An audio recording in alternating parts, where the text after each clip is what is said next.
a todos. Eu queria cantar uma canção que eu gosto muito, que é da harpa cristã, Fala Deus. Eu vou colocar música para a gente cantar junto, porque é uma letra que eu gosto muito, porque ela fala, né, para Deus falar e a gente ser usado por Ele, né? Então, eu vou colocar, antes de começar a falar sobre o que eu tenho para passar para vocês, eu queria dessa música, fazer dessa música uma oração.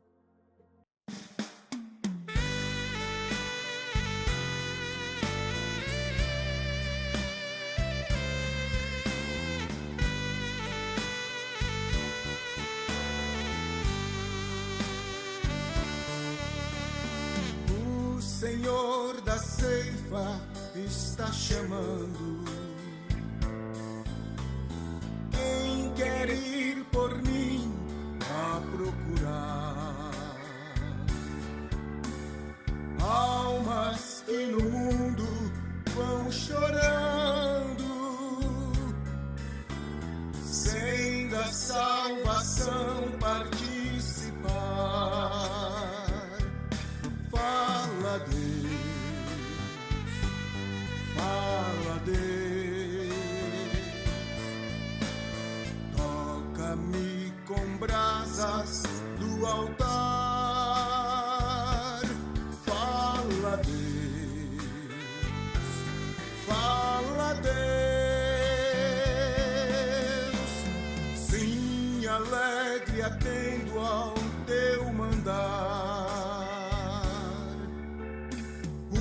Profeta Deus se aproximando,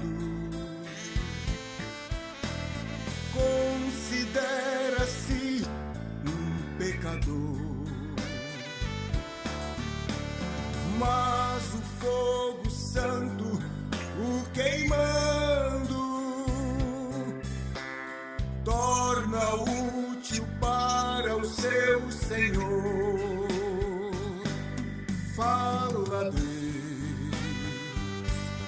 fala Deus, toca-me com brasas do altar. Fala Deus, fala Deus, sim, alegre atendo ao teu mandar.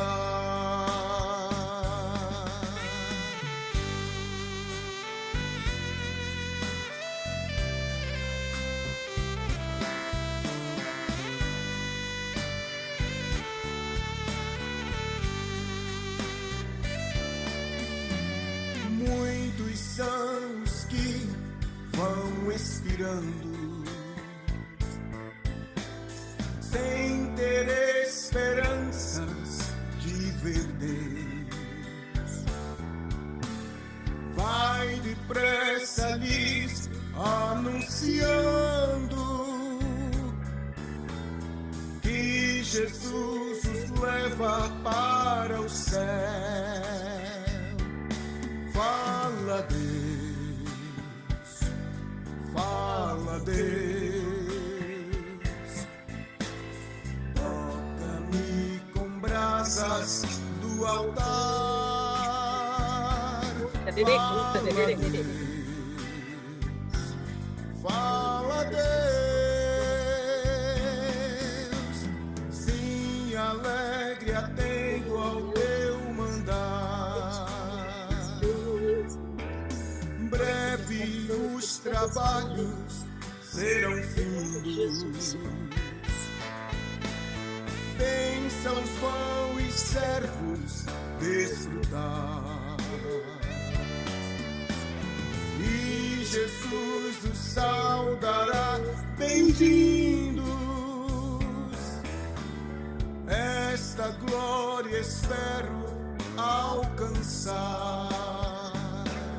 Fala Deus, fala Deus, toca-me com brasas do altar. Fala Deus,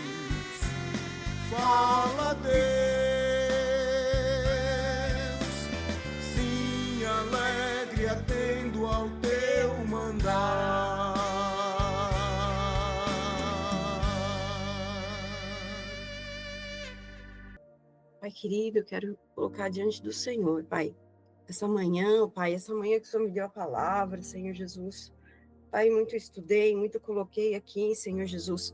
Ó, Pai querido, mas que o Senhor fale, que o Senhor me use, Senhor Jesus, de uma forma poderosa, de uma forma, Senhor Jesus, que passe, Senhor Jesus, o recado que o Senhor tem para passar, Senhor Jesus.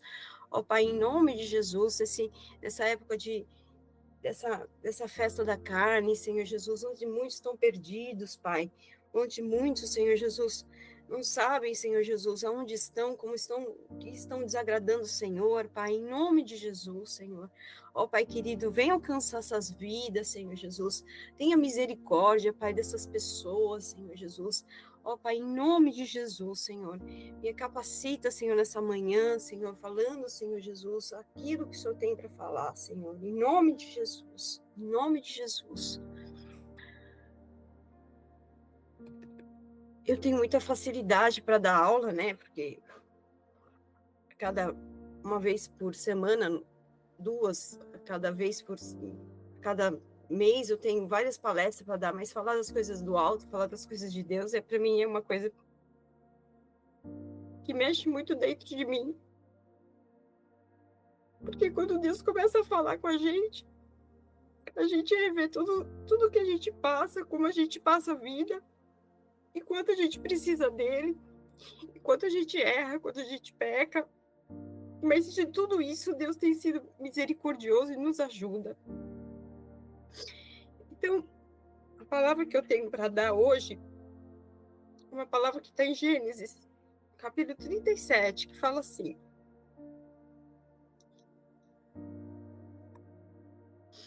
então tomaram a túnica de José, está no versos 31 a 35. Então tomaram a túnica de José e mataram um cabrito, e tingiram a túnica no sangue. E enviaram a túnica de várias cores, mandando levá-la a seu pai, e disseram: temos achado essa túnica. Conhece agora se essa será ou não a túnica do teu filho? E conheceu e disse: é a túnica do meu filho, uma fera o comeu, e certamente José foi despedaçado. Então Jacó rasgou as suas vestes, pôs saco sobre os seus lombos e lamentou o seu filho muitos dias. E levantaram-se todos os seus filhos e todas as suas filhas para o consolarem. Recusou, porém, ser consolado e disse: porquanto com choro hei de descer o meu filho até a sepultura, assim chorou o seu pai. Então a história de Jacó é uma história muito linda, né? Eu vou rever um pouquinho a história dele para a gente chegar na túnica, quando ele fez para o filho dele, José. Então ele foi um patriarca, ele fez um trabalho excepcional, no que diz respeito a seguir aquilo que Deus lhe direcionou. Deus deu uma bênção para Abraão, seu avô, Deus deu uma bênção para Isaac, seu pai, e essa bênção chega até Jacó. E aí Jacó tem uma linda história. Primeiramente, ele vem de um relacionamento, de um casamento abençoado por Deus, que ele casou com Raquel, né? Teve uma história com Lia, depois com Raquel. Ele foi um modelo de relacionamento, ele foi um modelo de casamento do seu pai Isaac com a sua mãe Rebeca. Porém, Rebeca, ele era estéril, não tinha filhos, né? Isaac orou incessantemente, o Senhor lhe concedeu e engravidou a ela. E ela teve uma gravidez diferente, ela tinha muitos chutes, na época não tinha ultrassom como hoje a gente tem para se ver o que tinha, e ela consultou a Deus, né? E aí quando Deus falou com ela, que ela ia ter duas nações, ia ter dois filhos, né? Ia ter dois povos no ventre dela, dizendo que um será mais forte que o outro, mas o maior serviria o menor. E aí Deus determinou como as coisas seriam. Chegou a um ponto, né, um momento de nascer os bebês. Primeiro nasceu Esaú, que era o mais forte, só que o Jacó, ele não quis ficar para trás. E aí Jacó agarrou com a mão dele o tornozelo do irmão, e aí como a passagem era uma só, e veio então Esaú com Jacó, né? E aí então deu sequência ao nascimento dos dois filhos, né? O Jacó e o Esaú. Esaú ele tinha mais agrado do pai, porque ele gostava de caça, já Jacó era mais caseiro, era um menino que gostava mais de ficar tranquilo, enfim. Só que Deus, desde ali, já tinha determinado as coisas, como seria, né? mais forte, um seria o mais forte do que o outro, e o maior serviria o menor. Eles começaram a crescer, então, enfim, chega um momento que, fala lá em Gênesis 27, né, o que aconteceu? Chega Esaú do campo, cansado, aí Esaú vê o irmão, que estava com um prato de lentilhas, e aí, então, Jacó, ele pede para o irmão, né, o prato de lentilhas. E aí Jacó responde: eu vou te dar desde que você me dê o prato, desde que você me dê o seu direito de primogenitura. E aí o Esaú disse: para que me serve a primogenitura? Eu estou cansado, com fome, e concordo com o irmão, entrega. Fez ali um trato, fez ali um acordo com o irmão, entrega então a primogenitura e troca por um prato de lentilhas. E naquele momento, lá atrás, né, Deus já tinha dito, né, o que aconteceria, e agora se manifestou quando ele fez a troca da sua primogenitura. Então Jacó era alguém que valorizava as coisas espirituais, né? Ele, embora alguns dizem que ele fez a coisa errada, né, por conta dessa troca, né, que ele enganou o irmão, mas por um lado ele valorizava as coisas espirituais. Como tem muita gente que não valoriza isso, né, as coisas, né, valoriza as coisas naturais, as coisas que não são de Deus. Mas Jacó, ele queria buscar essa primogenitura, e ali foi selado, né, esse acordo. Só que o pai estava velho, o Jacó já estava velho, Jacó não, Isaac, né, já estava velho, e aí ele queria então ministrar uma bênção e passar o direito de primogenitura. Assim como ele recebeu, agora ele queria transferir o que Isaac iria fazer. Isaac queria abençoar o primogênito e mandou chamar o Esaú. Aí quando a mãe viu, a Rebeca viu que o pai tinha chamado Esaú para receber isso, a mãe então interfere e diz para o Jacó: se veste, né, coloca os pelos para você fingir que é o Esaú. E aí Jacó fala para a mãe: mãe, eu não quero fazer isso, o pai não é bobo. E a mãe então ali começa a convencer o filho a fazer, e o filho faz, se veste de Esaú, e o pai toca no Jacó e fala: é o Esaú, mas a voz não é igual, a voz é de Jacó, né? O pai não se engana com isso, sabe que... Mas então ali ele convenceram Isaac então dá a bênção, né, da primogenitura para Jacó. E quando Esaú chega, ele já tinha perdido então a primogenitura, né, que já tinha dado para o seu irmão, né? E aí ele fala que a Bíblia fala que aí Jacó, ele passa a sair de casa mais cedo, né? Ele vai cuidar ali, o pai manda ele cuidar e ir para as terras, né, do tio, de Labão, tio Labão. Quando ele chega lá nas terras do tio, ele vê uma moça que ele começou a gostar, que era a Lia, que era a Raquel. Mas então o pai de Raquel fala: então você tem que trabalhar 7 anos para ter a moça, né? Aí ele trabalha os 7 anos, só que quando ele entrega os 7 anos, né, que ele quer ter a Raquel, o Labão entrega a Lia. E aí então ele trabalha mais 7 anos, 14 anos para ter a Raquel, totalizando aí os 14 anos lutando para poder se casar com aquela mulher no meio da caminhada, que ele casou então com a Raquel. A Lia tendo filhos e a Raquel não tendo filhos, estéril também, né? Mas ele amava muito Raquel, né? E aí em Gênesis 30 ele fala: vendo Raquel que não dava filhos a Jacó, teve Raquel inveja da sua irmã e disse a Jacó: dá-me filhos, senão morro. Então se acendeu a ira de Jacó contra Raquel e disse: estou eu no lugar de Deus, que te impediu o fruto do teu ventre? E ela disse: eis aqui, serva Bila, coabita com ela, para que dê a luz sobre os meus joelhos, e eu assim receba filhos por ela. Assim lhe deu a Bila, sua serva, com mulher, e Jacó a possuiu. Aí no verso 22 ao 24 diz, de Gênesis 30, e lembrou-se Deus de Raquel, e Deus a ouviu e abriu a sua madre. E ela concedeu e deu à luz a um filho e disse: tirou-me Deus a minha vergonha, e chamou seu nome José, dizendo: o Senhor me acrescente outro filho. Então, José, para Raquel, era o filho que tinha tirado a vergonha dela, né? Tinha acabado com aquela situação de vexame. E para Jacó, José era o filho da velhice, era o filho que ele mais amava, né? E para Deus, José seria aquele que iria à frente para que a geração do Senhor permanecesse, para que a promessa dele continuasse.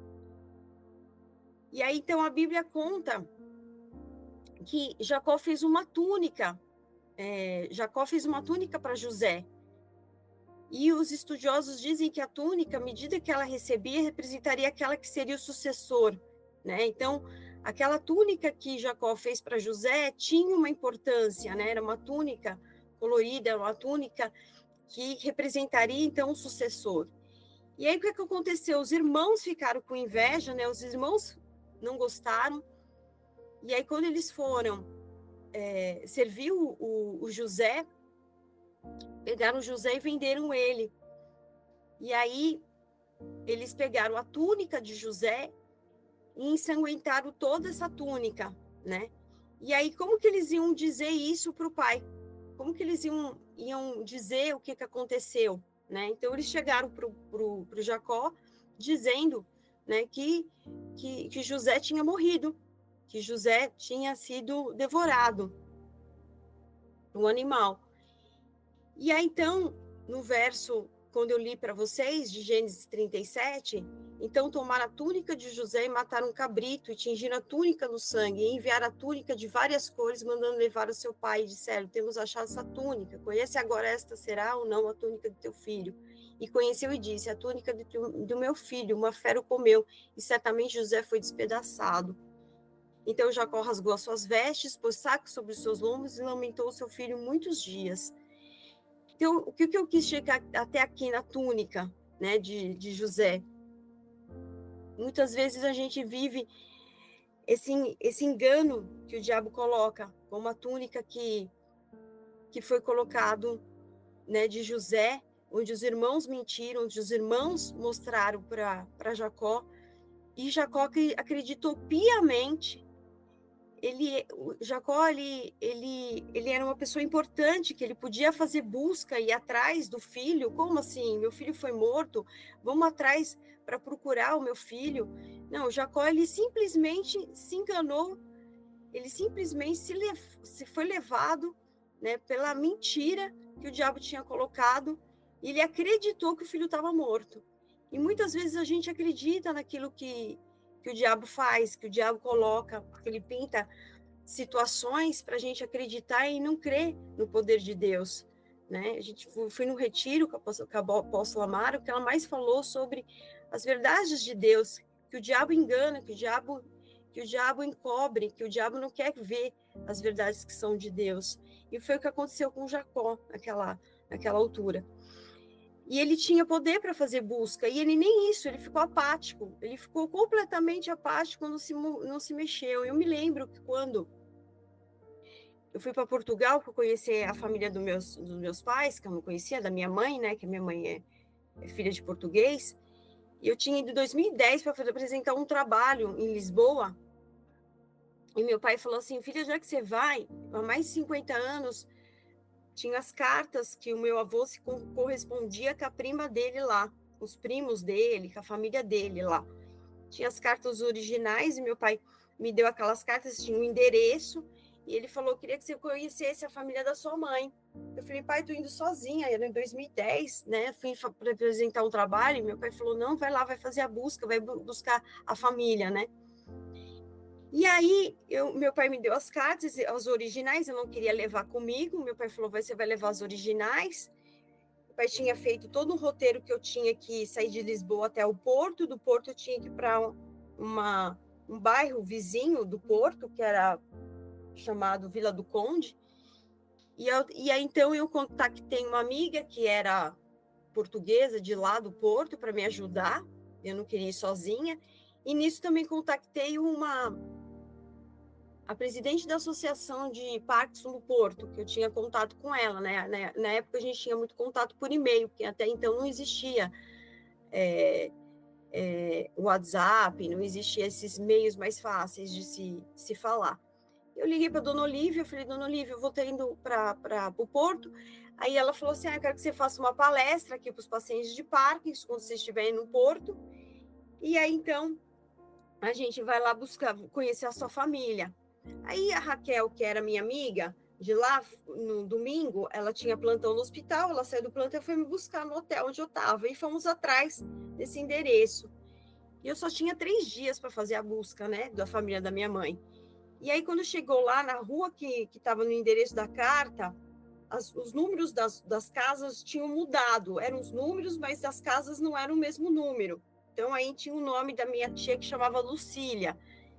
E aí, nessa rua, tinha 3 Lucílias. Naquele domingo, eu consegui achar 2 Lucílias, sendo as 2 não eram da minha família. Porque leram as cartas e viram que não era, não batia aquelas cartas com a família. E aí tinha a terceira Lucília, que aí fomos bater na porta da casa dela, ela tinha um supermercado lá, o supermercado estava fechado. E aí, então, essa senhora, que eu fui na primeira casa, que não era da família da minha mãe, ela se propôs, ela se ofereceu me ajudar a ir atrás das tais das Lucílias. E aí, quando eu entro, me deparo com essa senhora, eu vejo que era uma senhora que ela tinha vários filhos, né? E tinha características de face muito diferentes, que eu vi que era uma síndrome que aquela família tinha, né? Então, Portugal ela tem um problema que começou em Portugal, que é o cruzamento de primo com prima, né? Casar, então, consanguíneo. Isso traz problemas neurológicos e traz consequências genéticas, né? Então, quando eu vi aquela senhora, né, ela falava um português muito arrastado, muito difícil de entender o português, é que a gente fala a mesma língua. Eu tinha dificuldade de entender o português dela, porque era bem do interior, assim, bem arrastado. Bom, enfim, aquela senhorinha, ela me ajudou a achar, e quando foi na terceira Lucília, era o supermercado, e ainda estava fechado o supermercado, ela tentou ligar, a pessoa não quis atender.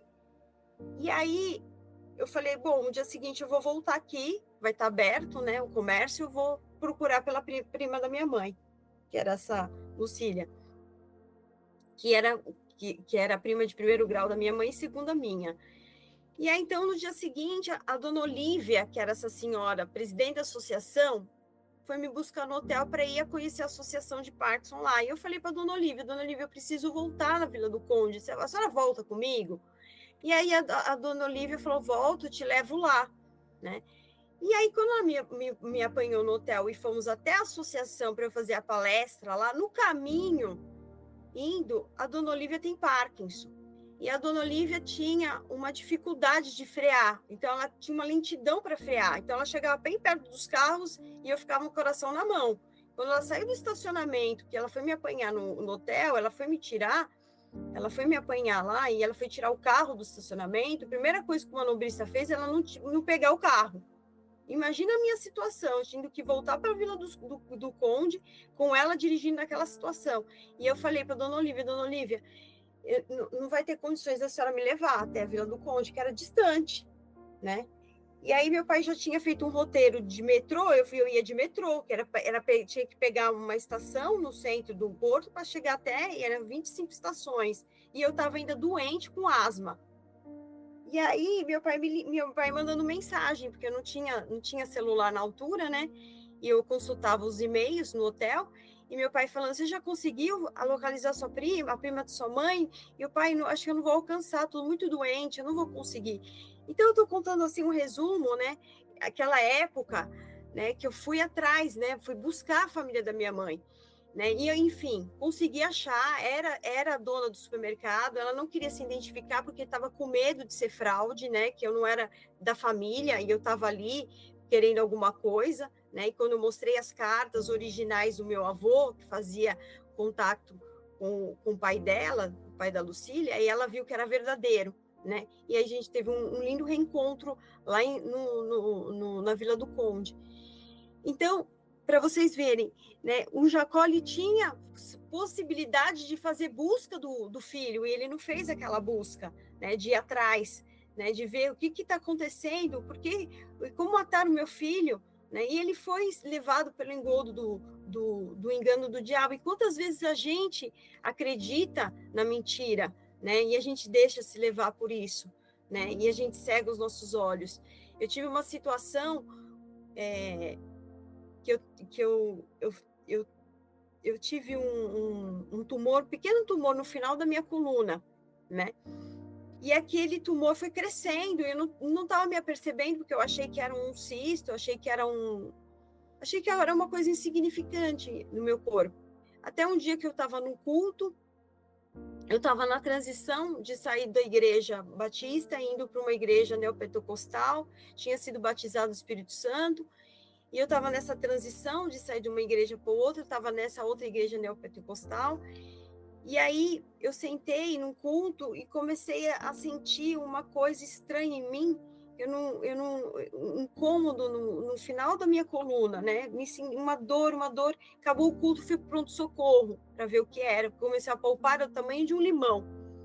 E aí fui para o pronto-socorro, chegou no pronto-socorro, o médico viu, analisou e falou assim: Giovana, você está com abscesso, está tudo infectado a parte das suas costas, e eu vou ter que dar um antibiótico, você vai tomar por 7 dias, aí você vai voltar aqui e a gente vai ter que fazer uma cirurgia, tirar esse tumor, e a cicatrização, ela é de dentro para fora, então eu não vou poder dar pontos, porque é uma região de terminações de nervos, então eu não posso dar pontos, então tem que ser uma cicatrização de dentro para fora, você vai ter que ficar na cama por 3 meses, você não vai poder sentar, você não vai poder andar, você vai ter que ficar só deitada até cicatrizar, ele disse para mim. E eu estava no auge, assim, eu comecei a trabalhar, trabalhava a domicílio, atendia de leste a oeste, norte a sul de São Paulo, pacientes, à tarde fazia consultório, estava na associação de Parques, tinha entrado no Instituto do Sono, trabalhando, e eu falei, Deus, como que eu vou parar 3 meses na cama com aquele que o médico me disse que eu ia ter que fazer essa cirurgia? E eu não aceitei naquele momento que ele saiu do pronto-socorro. Eu liguei para uma amiga que era médica lá da Igreja Batista, uma amiga oncologista, liguei para ela e falei assim, Mirelle, você pode me ver? Eu tenho um diagnóstico aqui do médico, mas eu não estou acreditando nisso. E ela falou, vem na minha casa, ela viu, ela falou, realmente, tudo que o médico te disse é o que tem que ser feito, ela disse. Eu falei, pois bem, eu vou pela fé, né? Eu vou acreditar, vou crer que Deus vai fazer um milagre na minha vida, mas eu não vou ficar 3 meses deitada numa cama, eu não vou me entregar. Falei, não, eu vou pela fé. Fui de joelhos aquela madrugada inteirinha orando, Deus, em nome de Jesus, tira esse tumor das minhas costas, sai em nome de Jesus, eu não aceito derrota, eu não vou ficar como derrotada em cima de uma cama 3 meses, o Senhor me está me dando isso, como que eu vou ficar agora 3 meses, vou parar a minha vida? E comecei a orar, e comecei a buscar, né, e comecei a buscar aquela noite, chorando, e passando a noite inteira em joelhos. Aí levantei e fui trabalhar. Fui trabalhar cansada, porque eu não tinha dormido a noite inteira, e chorando. E aí, quando eu cheguei na porta da associação de Parkinson, era meio-dia, eu estava chegando na associação, eu tinha 30 pacientes, mais ou menos, para atender, era um grupo de pacientes doentes, e eu chego na porta da associação, e estava passando na rádio uma oração, um programa do pastor Jaime de Amorim Campos, que chama Na Mesa com o Senhor. E ele fez uma oração naquela manhã, naquela hora da manhã, e ele dizia assim na oração, Senhor, que essa moça está buscando o Senhor, que ora, que está com um tumor nas costas, eu repreendo. E aquela oração foi impactante, porque era a mesma oração que eu tinha feito na madrugada, e Deus estava usando e testificando aquela oração através da boca do pastor Jaime de Amorim. E aí eu falei, Deus, é para mim essa oração, e aí eu comecei a orar, eu já estava no estacionamento com o carro parado, e eu senti um fogo atrás das minhas costas, como se você pusesse a mão na chama de fogo e tirasse, quando você queima, senti aquela queimadura atrás de mim. E aí saí do carro. Quando eu saí do carro, fui atender os pacientes, coloquei meu jaleco branco, estava atendendo eles, quando de repente uma esposa de um paciente vira para mim e fala para mim assim: Giovana, seu avental atrás está cheio de sangue. Aí eu falei para ela assim: eu vou terminar aqui o atendimento, a senhora vai comigo até o banheiro, eu vou te dar gases, a senhora vai me ajudar a limpar. Ela foi no banheiro comigo, me ajudou a limpar, tirou todo aquele excesso de sangue que tinha saído das minhas costas. Voltei para casa, tomei um banho, e aí começou a saía muito sangue, muito sangue. Aí eu fui para o pronto-socorro, limpei tudo, fui para o pronto-socorro, encontrei lá um médico, e o médico disse: olha, Giovana, o que eu ia fazer cirurgicamente saiu espontaneamente. Então foi um milagre. Depois desse dia, nunca mais apareceu, nunca mais eu tive tumor, nunca mais saiu, desapareceu. Com o poder do nome de Jesus, Jesus me curou naquele dia, né? E se eu tivesse acreditado, né? Se eu tivesse abandonado a fé e dito, eu vou fazer isso, né? Que o médico está dizendo, tomar o remédio e vou passar por cirurgia. Não é errado procurar o médico. A Bíblia diz que os médicos são para os doentes, isso não é errado, né? A gente tem a cura pela fé e a gente tem a cura pela ciência dos médicos, a gente pode buscar, mas o missionário R. Soares fala uma vez, uma pregação, ele disse assim: a gente é como se estivesse num voo, né?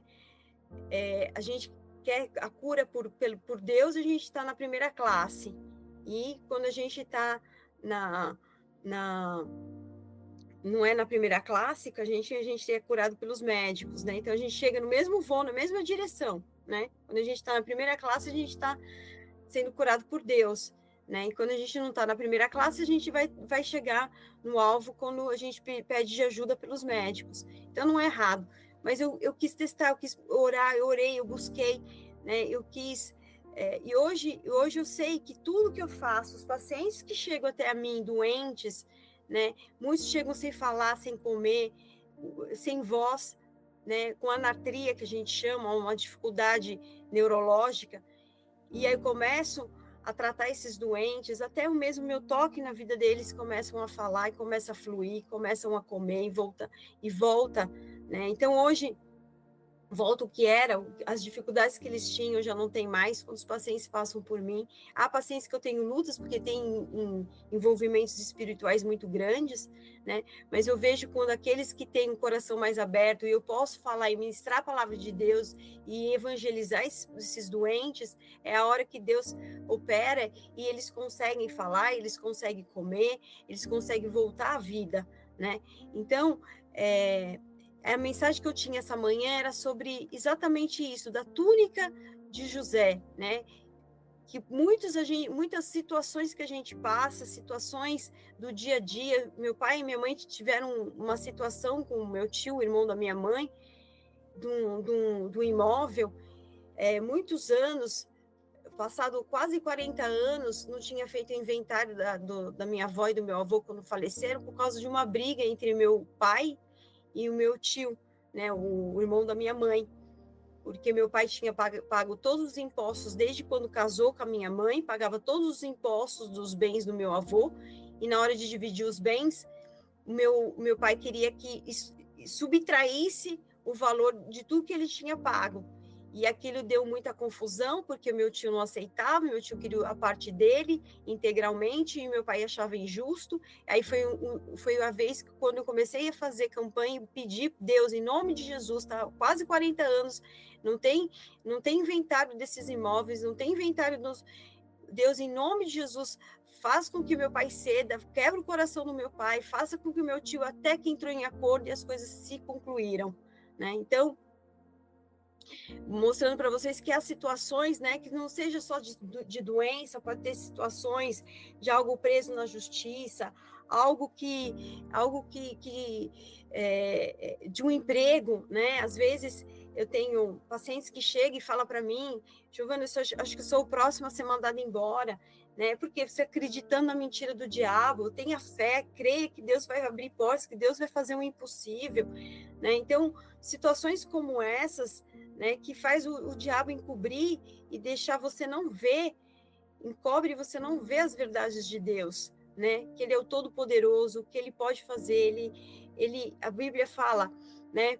Buscar-me-eis, encontrarei, quando me buscar de todo o vosso coração, conhecereis a verdade vos libertará, né? Então aí Jesus destaca a verdade para a libertação do pecado, né? Ele fala que até o sábio volta atrás, né? Ele fala, o Senhor diz que ele vela pela sua palavra e as faz cumprir, está em Jeremias, né? Ele fala, levantarei os meus olhos para o monte, de onde me vem o socorro, meu socorro vem do Senhor, Criador dos céus e da terra. Então tem versículos que a gente pode estar lembrando o tempo todo e mencionando isso diante de Deus, né, nas dificuldades que a gente possa enfrentar, lembrar das promessas, lembrar dos versículos, lembrar, e Deus falando com o nosso coração, né, dessa maneira, para que a gente tenha a vitória completa. Né? Então, era isso que eu tinha para passar para vocês sobre a túnica de José, né? O que tem cobertado, o que tem dificultado, o que tem impedido, né, de a gente alcançar as bênçãos do Senhor, é tirar essa túnica, né, essa túnica da mentira, do engano que o diabo coloca, que ele encoberta, né, que não vou conseguir, eu não posso. Né? Tem uns pacientes que eu atendo, eles têm que fazer 15 frases que eles mais falam durante o dia, né? E dessas 15, a maioria tem frases negativas, né? E aí eu falo, olha, eu não aceito frase negativa, eu não aceito frases de derrota, porque aqui quem passa por mim são pacientes vitoriosos, são pacientes que têm a vitória, não a derrota, né? E aí eles começam a mudar. E aí eu canto uma música de um pastor que ele fala assim, diga coisas lindas, elas virão sobre você, né? Então, eu passo a cantar essas músicas aos meus pacientes, né? Diga coisas lindas, né? Tá com dificuldade, vai pedir para Deus, tá lá no sofá com a doença de Parkinson, com uma doença neurológica, pede para Deus e me socorre, me ajuda. Coloca essas palavras de socorro, de pedir ajuda ao Senhor, que Ele vai te socorrer, Ele vai te ajudar, né? Então, eu sempre passo isso para os meus pacientes, palavras de vitória, palavras de edificação, né? A maioria escreve para mim palavrões, escreve para mim palavras de dificuldades, eu não vou conseguir, eu não posso. Eu falei, troca isso, não retroalimenta esse sentimento de derrota dentro de si, porque essas palavras têm poder sobre a sua própria vida, né? Então, essa é a mensagem que eu quis trazer para vocês, que cai essas vestes, né? Que cai essa túnica, né? Que foi de José, que abre os olhos, o entendimento, que o Senhor possa falar com clareza com cada um de nós aqui nessa live, pela oportunidade que eu tive de falar, de passar um pouquinho desse conteúdo. Para mim, como eu disse, é muito mais fácil eu passar o que eu entendo na minha área, né? Porque as coisas de Deus, elas são profundas, elas tocam o nosso coração. Ao mesmo tempo que a gente está falando e pregando, a gente aprende com Deus e mexe com o nosso sentimento, mexe com o nosso interior, porque a gente vai, então, se tratar, vai se retratar com Deus, vai tentar se melhorar cada dia mais. É isso. Em nome de Jesus, passei aqui a mensagem para vocês. Que Deus abençoe.